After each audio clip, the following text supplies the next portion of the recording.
Imagine a battlefield in the heart of feudal Japan. The year is 1575. The rising sun illuminates thousands of samurai warriors mounted on magnificent horses, their armor gleaming like dragon scales. These are no ordinary warriors. They are the elite cavalry of the Taira clan, considered utterly invincible for over 3 decades. Commanded by some of the most brilliant generals in Japanese history, these horsemen have never known true defeat. Their devastating charges have crushed countless armies, toppled seemingly impenetrable castles, and made even Japan's most powerful daimyos tremble. Today they ride confidently toward what they believe is just another assured victory. But on the other side of the field, hidden behind simple wooden palisades, waits a weapon that will completely transform the art of Japanese warfare, an imported technology that traditionalist samurai scorned as unworthy of true warriors. In the coming hours, the fate of Japan will be decided not by the ancient sword of the samurai, nor by the honor of Bushido, but by something else entirely. Welcome to the story of the Battle of Nagashino. Today, the ancient tradition of the samurai clashed with the cold efficiency of modern technology, and nothing would ever be the same again. Before we continue with this extraordinary story, if you're enjoying this content, don't forget to subscribe to the channel and leave a comment about the time you watched this video. Now let's dive deeper into this fascinating story. To truly understand the magnitude of what happened in Nagashino, we need to go back in time and understand the world that produced these events. 16th century Japan was a fragmented land divided among dozens of powerful warrior clans, each ruled by a daimyo, a feudal lord who controlled vast territories and armies. This was the period known as Sangoku Jedi, the Warring States era, a time of near-constant warfare that lasted over 100 years. There was no strong central government. The Ashikaga shogunate, which theoretically ruled the country, had become a weak shadow of its former power. The emperor, venerated as a descendant of the gods, was kept as a ceremonial figure in Kyoto without any real power. True power belonged to the daimyo and their samurai armies. In this chaotic and violent world, an ambition arose that would consume generations. It was the dream of reuniting all of Japan under a single ruler, of restoring order where there had been only chaos, of creating a unified empire that could finally bring peace to the land. Many ambitious daimyos harbored this dream, but few possessed the resources, strategic intelligence, and sheer determination necessary to make it a reality. Among those who attempted, 3 names stand out above all others in Japanese history. The first was Oda Nobunaga, a ruthless visionary who recognized that traditional methods would never unify the country. The second would be his brilliant general, Toyotomi Hideyoshi, who would complete much of his master's work. And the third would be Tokugawa Ieyasu, the patient survivor who would finally consolidate power and establish a shogunate that would last more than 250 years. But in 1575, this future was still hazy and uncertain. At that time, the most formidable obstacle to Nobunaga's ambition was none other than the powerful Taira clan. To understand why the Taira were so feared, we must meet the man who transformed them into an unbeatable war machine. His name was Tadada Shingon, and he was without exaggeration one of the greatest military strategists Japan has ever produced. Shingon was not just a brutal warrior.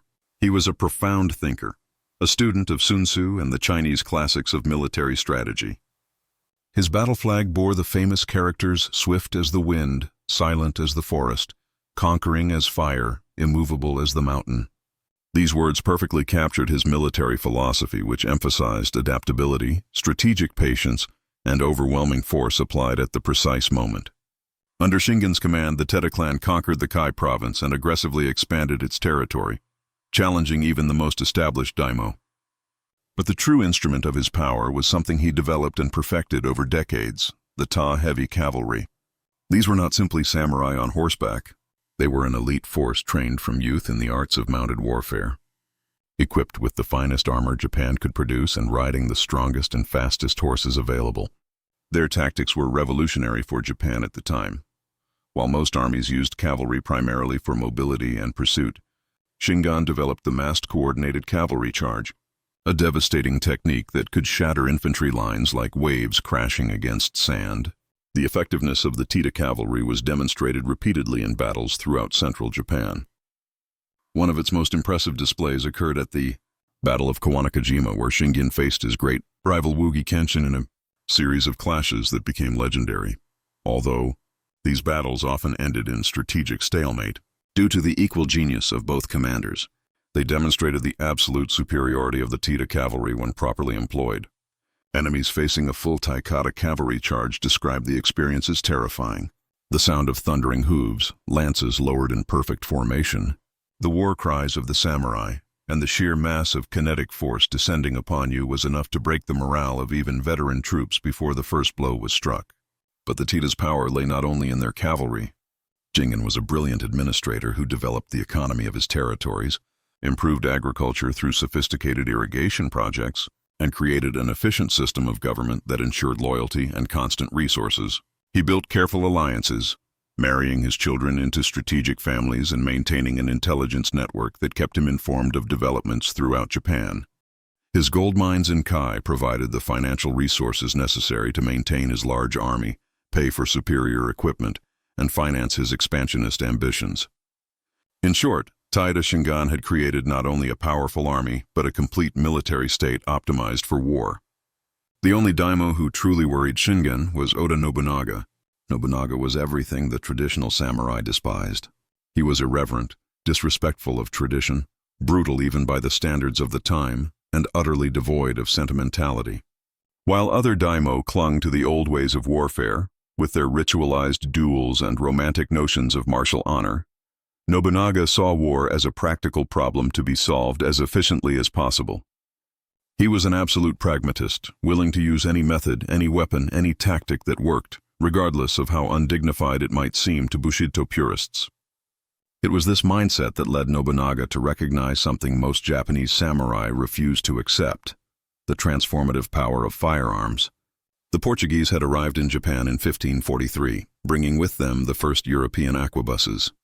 These primitive weapons, called tanagashima by the Japanese after the island where they were first introduced, were rudimentary by modern standards. They had limited range, terrible accuracy, a slow rate of fire, and were notoriously unreliable, especially in humid conditions. Loading a single round required a complicated multi-step process that could take up to a minute or more for an experienced shooter. The powder had to be measured and poured down the barrel, a lead ball inserted. The whole thing compacted with a ramrod, the trigger primed and finally fired with a lit fuse. But despite all these limitations, Nobunaga immediately saw the revolutionary potential of this technology. For the first time in history, it was possible to transform ordinary peasants into effective fighting forces with relatively little training. Anna Shigaru, a low-ranking infantryman who would take years to develop significant skill with a bow, spear, or sword, could learn to operate an arquebus reasonably effectively in a matter of weeks. More importantly, an Ashigaru with an arquebus could take down an elite samurai wearing expensive armor and with decades of martial training, representing a radical democratization of lethality on the battlefield. Nobunaga began acquiring arquebuses in large quantities and training specialized units in their use. He not only purchased imported weapons, but also sponsored Japanese artisans to master the art of manufacturing them domestically. Soon, workshops in Nobunaga-controlled territories were producing firearms on an industrial scale. But Nobunaga was not content to simply add musketeers to his army in the traditional manner. He began experimenting with tactics specifically designed to maximize the effectiveness of these weapons while minimizing their inherent weaknesses. In 1570, Nobunaga dramatically demonstrated the power of firearms at the Battle of Nagashima, where his arquebus units decimated much larger forces of warrior monks who had been a constant thorn in his side. But that battle had been more of a massacre than a true test against a professional army commanded by a capable strategist. The true test would come 5 years later when Nobunaga would finally face the legendary Taita cavalry in open field conditions. But before we get to this epic confrontation, we must discuss the tragedy that paved the way for the Battle of Nagashino. In 1573, the great Taita Shingon finally died. The circumstances of his death remain somewhat nebulous, shrouded in legend and conflicting accounts. Some sources suggest he died of battle wounds, others of illness, and still others of complications from an old injury that never healed properly. What we know for sure is that his death was kept secret for over 2 years, according to his own instructions, to prevent enemies from exploiting the moment of vulnerability in the succession. When Shingen's death was finally made public, control of the Taita clan passed to his son, Taita Katsuyori. And herein lies one of the great tragedies of Japanese history. Katsuyori was not an incompetent leader. He was in fact a courageous warrior and had demonstrated considerable tactical skill in several battles. But he carried heavy burdens that his father never faced. First, he was constantly compared to the legendary Shingun, and any man would seem lesser in that shadow. Second, Katsuyori's own legitimacy as clan head was questionable in the eyes of some, since technically the designated heir was Katsuyori's infant son, with Katsuyori serving only as regent. Third and most damaging, Katsuyori felt a desperate need to prove his worth and establish his own reputation independent of his father. This need for validation led Katsuyori to seek spectacular military victories, even when strategic prudence suggested caution. He began a series of aggressive campaigns, achieving some initial successes that fueled his confidence, perhaps excessively so. The clan's older, more experienced vassals, who had served under Shingun and understood his carefully calculated strategies, occasionally counseled restraint. But Katsuyori was determined to prove that he was not merely a steward of his father's glory, but a great warlord in his own right. It was in this context that Katsuyori turned his attention to Mikawa province and its ruler Tokugawa Ieyasu. Ieyasu, who would later become the founder of the Tokugawa shogunate that would rule Japan until the 19th century, was at that time a mid-level daimyo who had allied himself with Oda Nobunaga. This alliance was mutually beneficial. Nobunaga gained a loyal vassal to guard his eastern border, while Ieyasu received protection from larger predators like the Takeda. But Katsuyori saw Ieyasu as a perfect target, strong enough to make defeating him impressive, but theoretically not powerful enough to pose a real threat to the Taira cavalry. In 1575, Katsuyori launched a campaign into Ieyasu-controlled territory, laying siege to Nagashino Castle. This castle was strategically vital, controlling a major route and serving as a key position in Ieyasu's defensive network.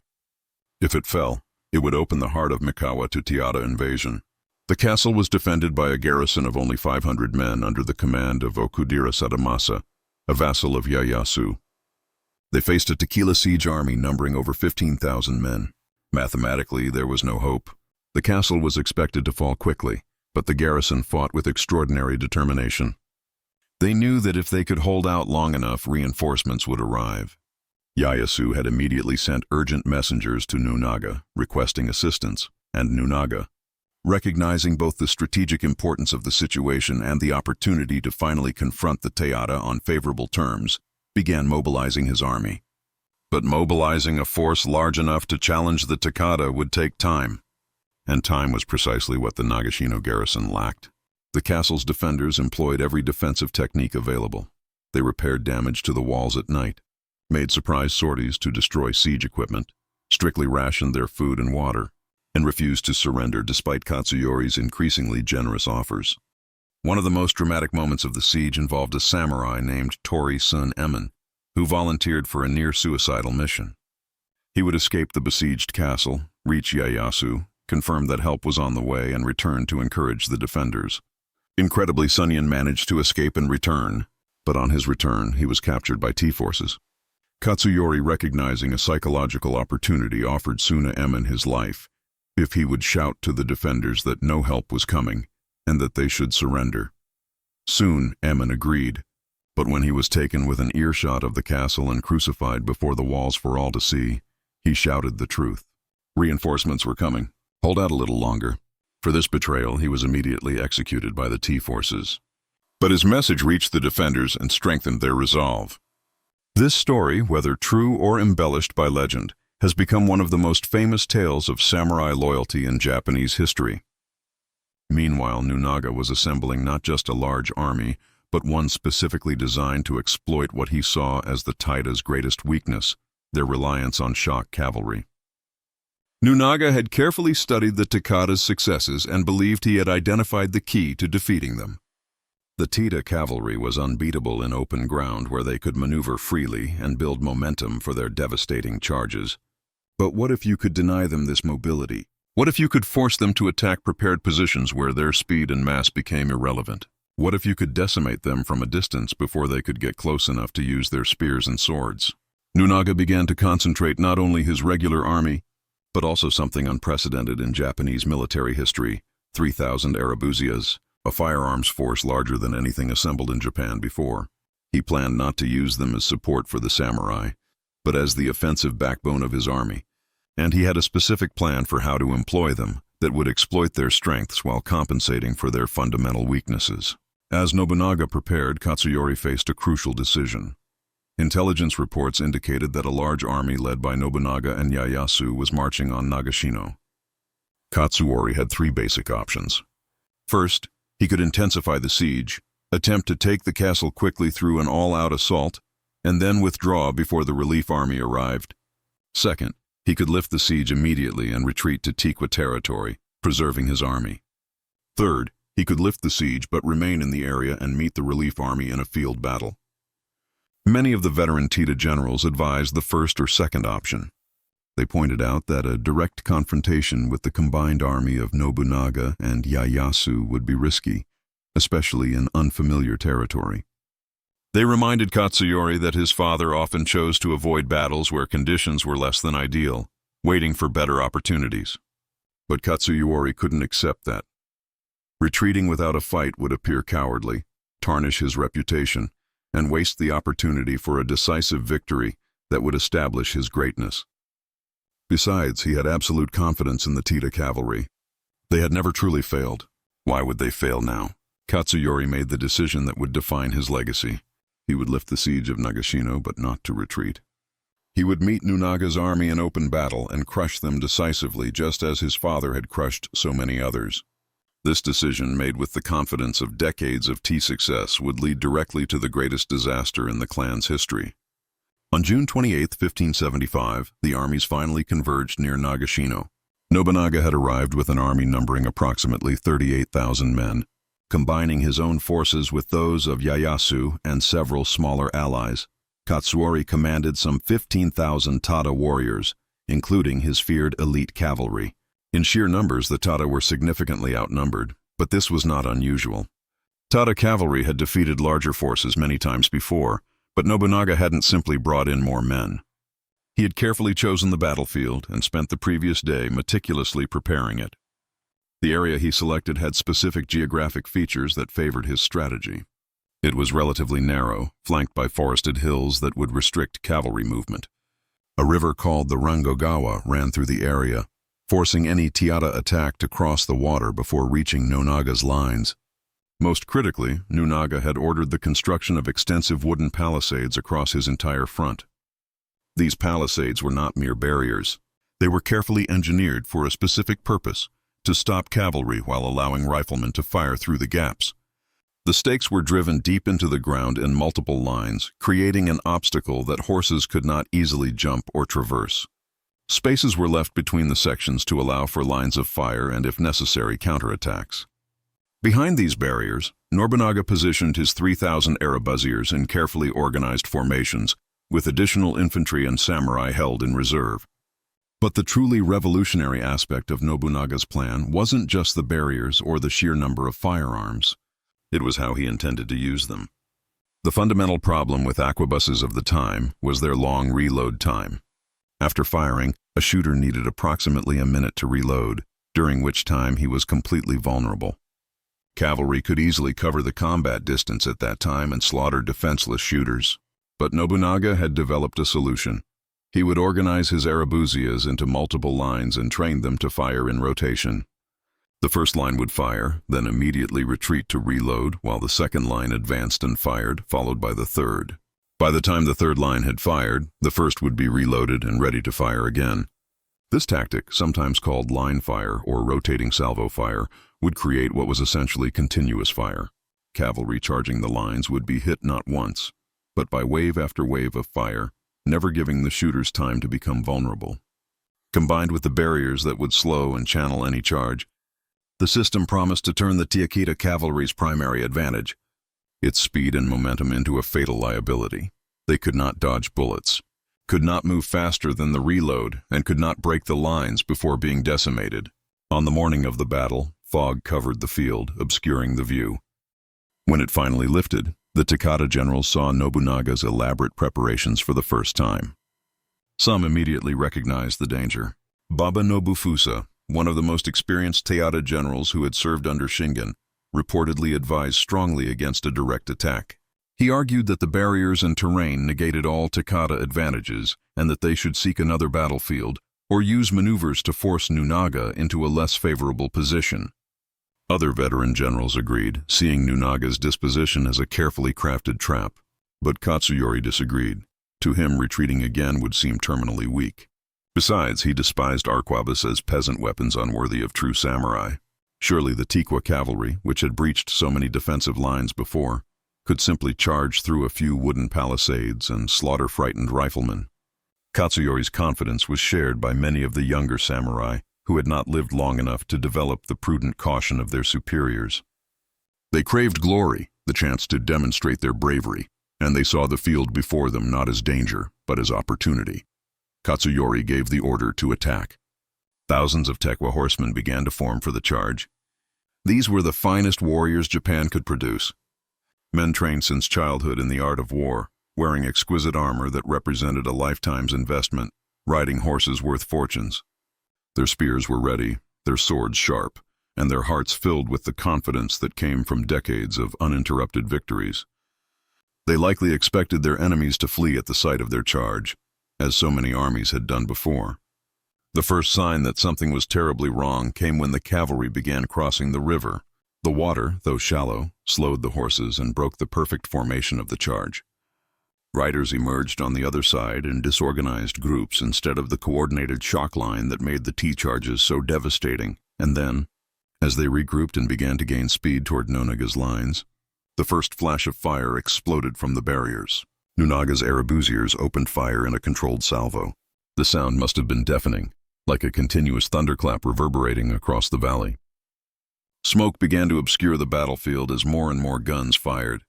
And crucially, devastatingly, the firing did not stop. As soon as one line fired, another was ready.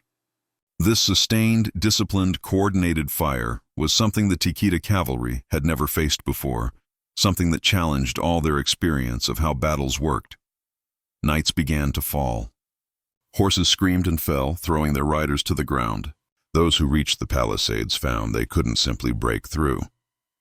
The barriers held, forcing the cavalry to squeeze through narrow openings where they became easy targets. And all the while, the bullets kept coming, a constant deadly hailstorm that left no time for regrouping or maneuvering. Katsuyori, seeing his first charge broken and bleeding, did what any proud and desperate commander would do. He ordered another. He launched wave after wave of cavalry into Nobunaga's lines, certain that eventually the sheer courage and skill of the Tikita samurai would prevail. But each charge ended the same way. The horsemen advanced bravely, suffered terrible losses from arquebus fire, failed to penetrate the defenses, and were forced to retreat, leaving more bodies behind each time. The battle turned into a massacre. For hours, Katsuyori continued to send his men forward, refusing to accept that the situation was irrecoverable. The veteran generals who had advised against battle led their troops personally, trying to inspire by example, but even their bravery could not overcome the brutal mathematics of firearms technology. One by one, the great warriors of the Tikita clan fell. Baba Nobufa, the advisor who had warned against the attack, died fighting to cover the eventual retreat. Yamagata Masakage, another legendary Taira general, was killed leading a charge. Naito Masatoyo, Hara Masatani, Tsuchiya Masatsugu, all the greats who had served under Shingen and gained fame in countless battles, all perished trying to reach an enemy that could kill them from afar. Nobunaga, seeing his lines holding and the T cavalry exhausted, eventually ordered a counterattack. His fresh troops, who had been held in reserve, advanced from the palisades and pursued the retreating Taira. The retreat turned into a disaster. It is estimated that the T lost around 10,000 men, more than 2/3 of their army. Virtually all of their veteran military leadership was dead. The core of the cavalry elite that Shingen had spent decades building was destroyed in a single afternoon. Katsuyori survived the battle and managed to escape with the remnants of his army, but the Takata clan would never recover from this blow. In the following years, Nobunaga and his allies systematically dismantled Taira territory. In 1582, just 7 years after Nagashino, Katsuyori was dead, having committed seppuku while his enemies surrounded his last position. The powerful T clan, which for generations had been one of the most formidable forces in Japan, ceased to exist as an independent political entity. The Battle of Nagashino was not just another military victory. It was a turning point that reverberated throughout Japanese society and fundamentally transformed how wars would be fought in the archipelago. To truly understand the significance of this battle, we must examine its broader consequences and implications, not only for the immediate participants, but for the entire future of feudal Japan. For Oda Nobunaga, Nagashino completely validated his revolutionary military philosophy. He had proven beyond doubt that traditional methods, no matter how refined or ennobled by history, would always be inferior to the intelligent application of new technologies. The lesson was not lost on other daimyos. In the months and years following the battle, a literal arms race ensued across Japan, as every warlord who could afford it began acquiring arquebuses in ever-increasing numbers and reorganizing their armies to incorporate firearms tactics. Firearms workshops, especially those in Sakai and other trading cities, experienced an explosion in demand. Craftsmen who had learned the art of arqueous manufacturing from the Portuguese now found their services extremely valuable. Japan, with its tradition of exceptional metal craftsmanship developed over centuries of sword-making, quickly became one of the largest firearms producers in the world during this period. Estimates suggest that within a few decades, Japan possessed more firearms than many European countries. An extraordinary statistic for a nation that had been introduced to the technology only 30 years earlier. But the proliferation of firearms had social implications that extended far beyond the battlefield. For centuries, Japanese society had been rigidly stratified with the samurai at the top, as a hereditary warrior class defined by their superior martial skills. A samurai spent his entire life training in the arts of sword, bow, spear, and horsemanship. This massive investment in martial training was not only practical, but also cultural and spiritual, intimately tied to the code of Bushido that defined samurai identity. Martial skill was what justified the samurai's privileged status, their authority over the peasantry, and their role in society. Firearms threatened to erode this foundation. A peasant with a few weeks of training could now kill a samurai who had dedicated decades to martial perfection. This democratization of lethality was profoundly disruptive to the traditional social order. Of course, armies had always included lower-ass infantry soldiers, but these ashiguru were generally considered auxiliaries less important than the true warriors, the mounted samurai. Nagashino demonstrated that properly organized and commanded marksmen could be the decisive force, more important than even the most elite samurai cavalry. This realization created an identity crisis within the samurai class. If firearms made traditional martial skill less relevant, what defined a samurai? Some embraced the new reality, becoming experts in firearms tactics and recognizing that effective warriors needed to master all available weapons.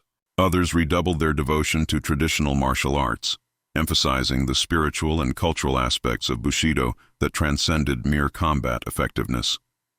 This tension between pragmatism and tradition would continue to define samurai culture for centuries to come. For Nobunaga personally, Nagashino removed the last major military obstacle to his ambition of unifying Japan. With the tea neutralized, he could focus on consolidating control over central Japan and expanding in all directions. In the following years, he would do just that, conquering province after province, destroying Buddhist temples that resisted his authority, and ruthlessly eliminating rivals. His rule was brutal but effective, bringing order and stability to regions that had known only war for generations. But Nobunaga would not live to see his dream of unification realized.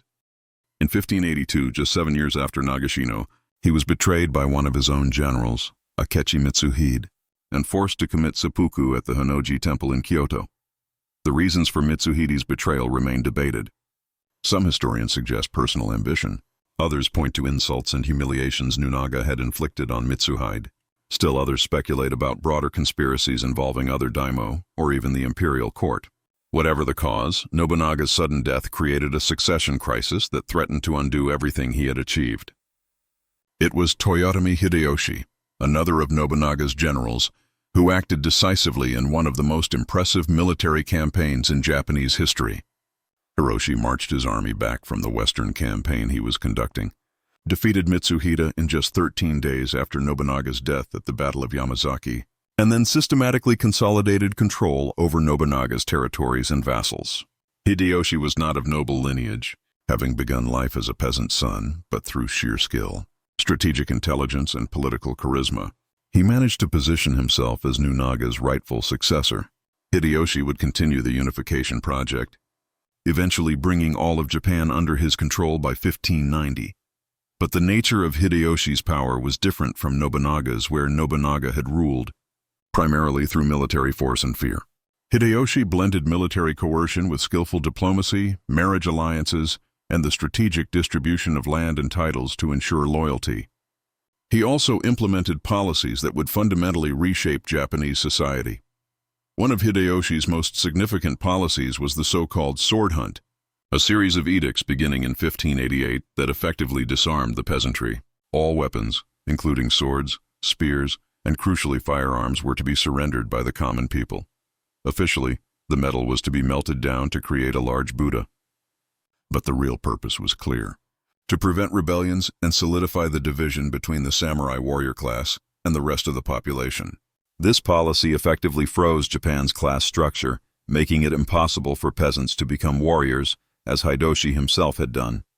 Hideyoshi also implemented detailed land surveys and agricultural policies that increased productivity while tying peasants more firmly to the land. He standardized weights and measures, improved infrastructure, and generally brought bureaucratic order to domains that had been governed irregularly during the wartime era. These reforms, building on the military foundation Nobunaga had established using the lessons of Nagashino and other battles, created a more centralized and controlled state structure than Japan had known for centuries. But Hideyoshi, like Nobunaga before him, would be unable to establish a lasting dynasty. After his death in 1598, another succession crisis emerged. Hideyoshi had left behind a young son, and factions vied for power as regents. It was from this struggle that Tokugawa Ieyasu, the same daimyo who had sought Nobunaga's help in Nagashino and survived decades of treacherous politics and warfare, finally emerged victorious in 1600. Ieyasu defeated a coalition of rival daimyos at the Battle of Seigajara, another decisive battle in Japanese history.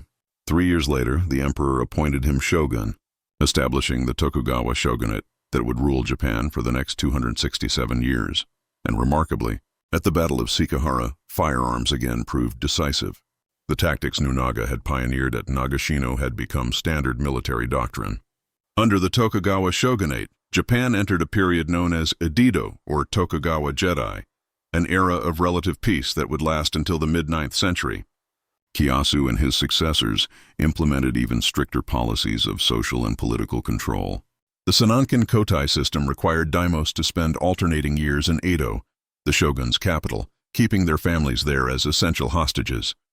This drained resources from potential rivals while allowing the shogunate to closely monitor all important feudal lords. More controversially, from a world historical perspective, the Tokugawa shogunate implemented a policy of increasingly strict national isolation known as sakoku. Foreign trade was severely restricted, Christian missionaries were expelled or executed, and Japanese were forbidden from leaving the country under penalty of death. Only limited contact was permitted with Dutch and Chinese traders through the carefully controlled port of Nagasaki. This policy of isolation was partly motivated by fear of destabilizing foreign influence, including the spread of Christianity, which the shogunate viewed as a threat to the social order. And here we encounter one of the most fascinating paradoxes in Japanese history. The same imported firearms technology that had been so decisive at Nagashino and helped unify Japan gradually fell into disuse during the Edo period. Without external threats or major internal wars, the military need for firearms diminished. More fundamentally, the shogunate began to view firearms as potentially destabilizing to the tightly controlled social order they had established. Firearms were too democratic, too easy for rebellious peasants to use against their samurai overlords. Then gradually, Japan began to move away from firearms technology. Production declined, design stagnated, and eventually firearms became rarities, kept primarily as curiosities or for ceremonial purposes. The samurai class shifted its emphasis to traditional martial arts, particularly swordsmanship, which were elevated to quasi-spiritual practices through formal schools and elaborate philosophies. By the time Commodore Perry and his fleet of American steamships arrived in 1853, forcing Japan to reopen to the outside world, Japanese military technology had fallen centuries behind that of Western powers. This technological reversal is often cited as one of the clearest historical examples of a society deliberately choosing to abandon a superior technology for social and political reasons. It challenges the simple narrative of inevitable technological progress and demonstrates that technological development is always embedded in specific social, political, and cultural contexts that can either accelerate or suppress it. But even during the centuries of Tokugawa isolation, the memory of Nagashino lingered. The battle was recorded in chronicles, depicted in works of art, and passed down through generations as a lesson in the importance of adaptation and the consequences of rigidly adhering to tradition in the face of change. Nagashino's strategic lessons, preparing the battlefield to negate enemy advantages, using terrain effectively, coordinating different types of troops, and employing new technologies in innovative ways became standard military knowledge. When Japan finally reopened in the 19th century and embarked on its extraordinary modernization during the Meiji period, Japanese leaders demonstrated precisely the kind of technological pragmatism that Nobunaga had embodied. They recognized that traditional methods could not defend Japan against Western imperialist powers, and embarked on a modernization program unprecedented in speed and scope. Within a few decades, Japan transformed itself from an isolated, feudal society into a modern industrial and military powerhouse capable of defeating Tsarist Russia in war and colonizing its own territories. This willingness to quickly abandon ancient traditions when necessary, to import and adapt foreign technologies and ideas, to prioritize efficiency over tradition, can be traced conceptually back to figures like Nobunaga and the lessons of battles like Nagashino. Of course, history is never so simple and linear, and many other factors contributed to Meiji modernization. But there are recognizable continuities in Japanese strategic culture that span these centuries. Today, when we visit the site of the Battle of Nagashino, we find tranquil fields, commemorative monuments, and museums that preserve the memory of that terrible day in June 1575. The river still flows through the valley. The hills still stand where they once were. But the sounds of battle, the thunder of arquebuses, the screams of dying knights, the clash of metal against metal, all of this has long since vanished, preserved only in historical records and imagination. But the battle's significance remains relevant even in our modern world. Nagashino teaches us profound lessons about the nature of war, technological change, and social resistance. He demonstrates how even seemingly permanent institutions such as the supremacy of samurai chivalry can be toppled when new technologies are creatively employed by leaders willing to defy convention. He shows the dangers of overconfidence, of assuming that past successes guarantee future victories, of underestimating enemies, or disdaining unfamiliar methods simply because they violate established traditions. The story of T. Katsuyori is particularly tragic and instructive. Here was a man not without talent, courage, or dedication, but who carried the impossible burden of being compared to a legendary father and felt he had to prove himself through spectacular victories. His need for validation, combined with an over-reliance on the methods that had worked for his father, blinded him to the fundamental changes that had occurred in the nature of warfare. He ignored the advice of more experienced and wise men, assuming that tradition and bravery would trump innovation and preparation. The result was disaster not only for him personally, but for his entire clan and the thousands of men who died following his orders. On the other hand, the story of Oda Nobunaga illustrates the power of unconventional thinking. Nobunaga was often criticized by contemporaries as unrefined, excessively brutal, disrespectful of traditions, and obsessed with practical effectiveness over abstract honor. But precisely these qualities that made him despised by traditional samurai were what made him an effective military commander in the rapidly changing era in which he lived. He saw firearms not as dishonorable, but as tools, and asked not whether they were worthy of samurai, but whether they worked. Then he systematically figured out how to make them work best, experimenting with tactics, organization, and training until he developed methods that maximized their strengths while compensating for their weaknesses. This willingness to experiment, adapt, and embrace change is itself a timeless quality of effective leadership. In our own time, when technologies and social conditions change more rapidly than in any previous period of human history, Nagashino's lesson about adaptation versus rigidity remains vitally relevant. Organizations, whether corporations, governments, or social institutions, constantly face the choice between adhering to established methods or embracing new approaches, Those who choose to rigidly uphold traditions purely for their own sake without considering changed circumstances risk the same fate as the Teokata cavalry. But Nagashino also teaches us that technological change doesn't happen in a vacuum. It's always mediated by human choices, social structures, and cultural values. Firearms didn't automatically conquer Japan. They required leaders like Nobunaga who recognized their potential, artisans who mastered their manufacture, soldiers willing to use them despite social stigma, and societies that restructured themselves around the new realities they created. And as the subsequent decline of firearms during the Tokugawa period demonstrates, even clearly superior technologies can be abandoned if they don't suit the social and political goals of those in power. There are also lessons about the human costs of ambition and war. Thousands died at Nagashino, not just the elite samurai whose names we remember, but countless common soldiers.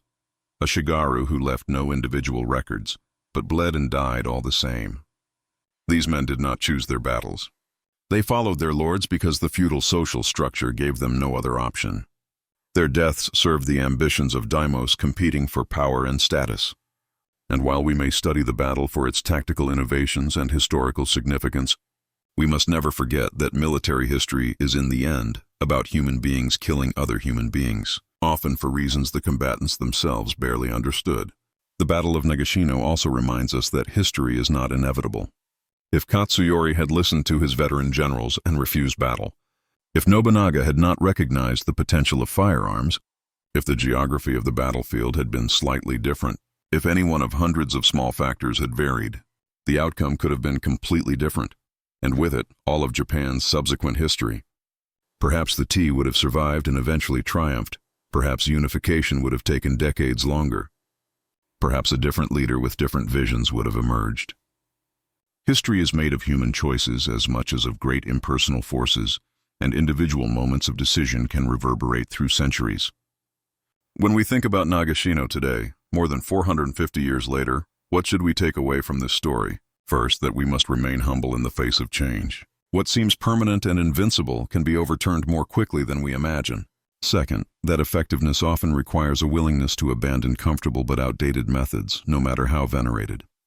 Third, that leadership involves seeing possibilities that others dismiss and having the courage to act on these insights, even when they contradict conventional wisdom.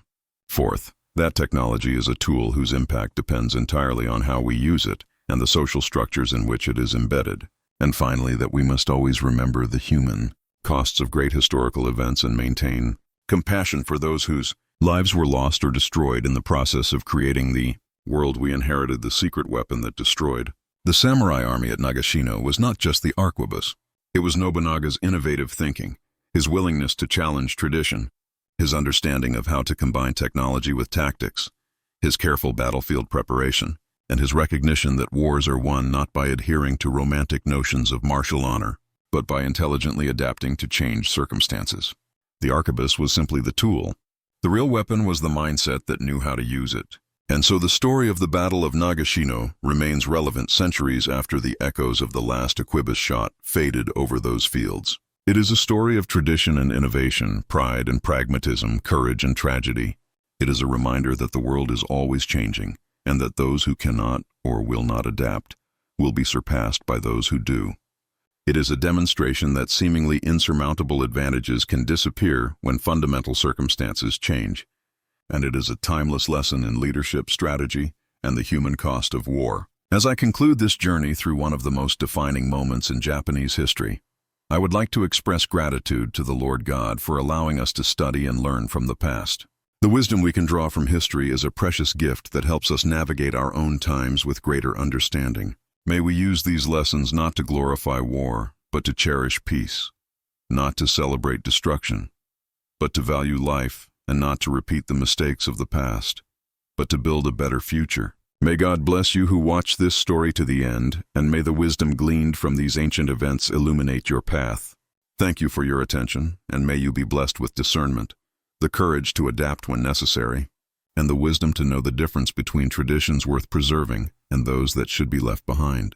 May the Lord grant us all the grace to learn from the past as we build the future with hope and wisdom.